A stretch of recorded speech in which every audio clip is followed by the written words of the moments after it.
അസ്സലാമു അലൈക്കും വറഹ്മത്തുള്ളാഹി വബറകാതുഹു. ബിസ്മില്ലാ അൽഹംദുലില്ലാ അല്ലാഹുമ്മ സ്വല്ലി അലാ മുഹമ്മദ്.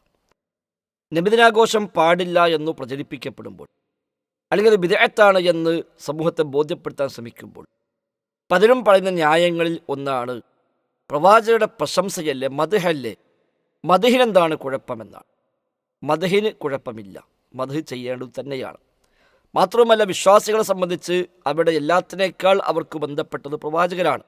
സ്വന്തത്തേക്കാൾ, മക്കളേക്കാൾ, മാതാപിതാക്കളേക്കാൾ എല്ലാം വിശ്വാസികൾ സ്നേഹിക്കുന്ന സൃഷ്ടി റസൂലുള്ളാഹി സ്വല്ലല്ലാഹു അലൈഹി വസല്ലം തങ്ങൾ തന്നെയാണ്. ആ നബിയെ പ്രശംസിക്കാതിരിക്കുവാൻ, ആ നബിയെ മദ്ഹ് ചെയ്യാതിരിക്കുവാൻ, നബിയെ സ്നേഹിക്കാതിരിക്കുവാൻ ഒരു വിശ്വാസിക്ക് സാധ്യമല്ല.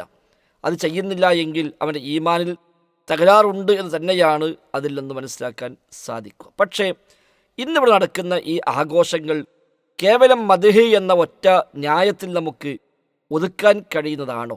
ഒരിക്കലുമല്ലല്ലോ. മദ്ഹ് ആണെങ്കിൽ ജീവിതത്തിൽ ഏത് സമയത്തും ഉണ്ടാവേണ്ടതാണ്. നബിയെക്കുറിച്ചുള്ള നന്മകൾ പറയാൻ, അത് പാടാൻ, അത് പുകഴ്ത്താൻ വിശ്വാസിക്ക് 1000 നാവ് ഉണ്ടാവേണ്ടതാണ്. വിമർശനങ്ങൾ, ആക്ഷേപങ്ങൾ പ്രവാചകർക്കെതിരെ എവിടെ വന്നാലും ശക്തമായി ഇടപെട്ടുകൊണ്ട് പ്രവാചകരുടെ വ്യക്തിത്വത്തെ, പ്രവാചകരുടെ മദ്ഹുകളെ സമൂഹത്തിലേക്ക് എത്തിക്കാൻ വിശ്വാസികൾ ശ്രമിക്കാറുണ്ട്, ശ്രമിക്കേണ്ടതുമാണ്.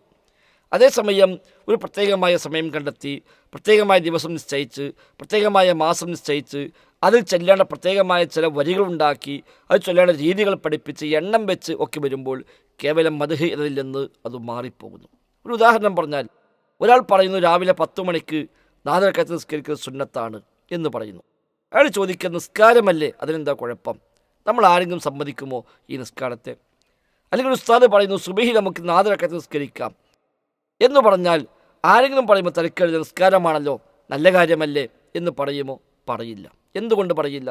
അത് കേവലം നിസ്കാരമല്ല, ഒരു പുതിയ രീതിയിൽ, പുതിയ രൂപത്തിൽ, പുതിയ ഭാവത്തിൽ ഒരു നമസ്കാരം മതത്തിലേക്ക് പുതുതായി കൂട്ടിച്ചേർക്കപ്പെട്ടുകൊണ്ട് വരുന്നു എന്നതുപോലെയാണ് നബിദിനാഘോഷം. അത് കേവലം മദ്ഹ് അല്ല. മദ്ഹിൻ്റെ മറവിൽ ഒരുപാട് ആക്ഷേപങ്ങൾ വരുന്നുണ്ട്. നാം കഴിഞ്ഞ സീരീസുകളിൽ അത് കണ്ടതാണ്. കള്ളക്കഥകൾ, ശിർക്ക് ഉൾക്കൊള്ളുന്ന വരികൾ, അമിതമായ വർണ്ണനകൾ, ഇതെല്ലാം അതിലുണ്ട്. അതിനപ്പുറത്ത് ഈ മദ്ഹ് ആണെങ്കിലും, നിസ്കാരമാണെങ്കിലും, നോമ്പാണെങ്കിലും, സക്കാത്താണെങ്കിലും, ദിക്റാണെങ്കിലും, ദുആയാണെങ്കിലും, ഏതൊരു ഇബാദത്താണെങ്കിലും മതത്തിൽ പൊതുവായി പഠിപ്പിച്ച ഒന്നിന് നമ്മുടെ വകയായി പ്രത്യേക കൽപ്പിച്ചുകൊണ്ട് സമയമോ സ്ഥലമോ എണ്ണമോ രീതിയോ ഫളായിലോ നിശ്ചയിക്കുന്നുവെങ്കിൽ അത് ബിദ്അത്തായി മാറും എന്നതല്ലേ അഹ്ലുസുന്നയുടെ അസ്ല്.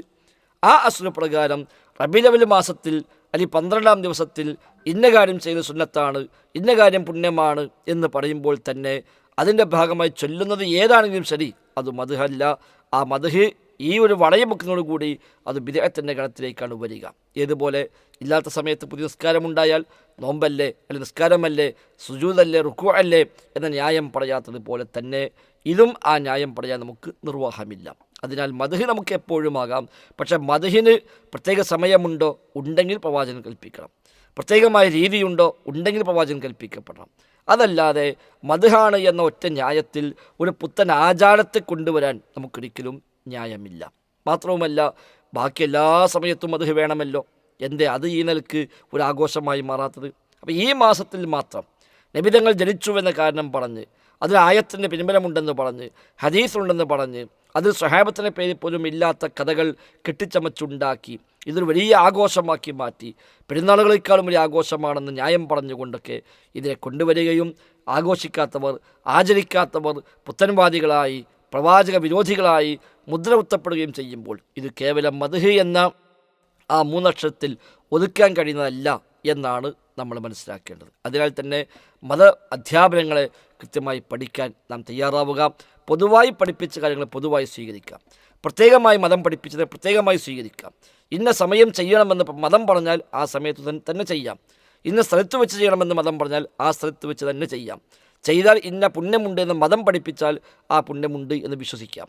അതില്ലാതെ പ്രത്യേക ദിവസം നമ്മുടെ വക വെക്കുക, പ്രത്യേക സമയം വെക്കുക, പ്രത്യേകമായ രീതി വെക്കുക, പ്രത്യേകമായ എണ്ണം വെക്കുക, ചെയ്താൽ പ്രത്യേകമായി കൂലി ഓഫർ ചെയ്യുക, ഇതിനെല്ലാമുള്ള അവകാശം അള്ളാഹുവിന് മാത്രമേയുള്ളൂ. അവൻ്റെ വഹ്യു പ്രകാരം പ്രവാചകർക്കും മാത്രമേയുള്ളൂ. അതല്ലാത്ത ആർക്കും അതിൽ അവകാശമില്ല. അതുണ്ടെന്ന് പറയുമ്പോൾ മതത്തിലേക്ക് നമ്മുടെ വക കൂട്ടിച്ചേർക്കലാണ്, അള്ളാഹുവിൻ്റെ അധികാരത്തിൽ കൈകടത്തലാണ്, അള്ളാഹുവിൻ്റെ വഹ്യില്ലാതെയും മതത്തിൽ നിയമങ്ങൾ ഉണ്ടാകാമെന്ന് പരോക്ഷമായി വാദിക്കലാണ്. അതെല്ലാം ഏറെ ഗൗരവമാണ്. അതിൽ മദ്ഹല്ലേ എന്ന ന്യായം നിലനിൽക്കുന്നില്ല എന്ന് നാം തിരിച്ചറിഞ്ഞ് ഈ ബിദ്അത്തിനെ ഒഴിവാക്കുവാൻ, വെടിയുവാൻ നാം ശ്രമിക്കുക. അള്ളാഹു തൗഫീഖ് പ്രദാനം ചെയ്യുമാറാവട്ടെ. ആമീൻ. അസ്സലാമു അലൈക്കും വറഹ്മത്തുള്ളാഹി വബറകാതുഹു.